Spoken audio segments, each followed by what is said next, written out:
नमस्कार मित्रांनो, तुम्हाला माहिती आहे का आपल्या मुंबईमध्ये एक असं मंदिर आहे की जिथे नागदेवतेची जी मूर्ती आहे ती अक्षरशः सोन्याने मढवलेली आहे। हे मंदिर आहे पवईमध्ये या मंदिराची स्थापना 1957 सुवर्णबाबा यांनी केलेली।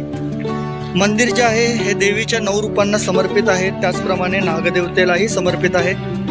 मान्यता अशी आहे की इकडे आल्यावर जीवनातले सर्व अडथळे जे आहेत ते दूर होतात आणि खूप भाविक इथे जीवनाचं संतुलन राखण्यासाठी येतात। तर आवर्जून या मंदिराला भेट द्या, तुम्हाला नक्की आवडेल। व्हिडिओ आवडल्यास नक्की लाईक, शेअर आणि सबस्क्राईब करा। धन्यवाद।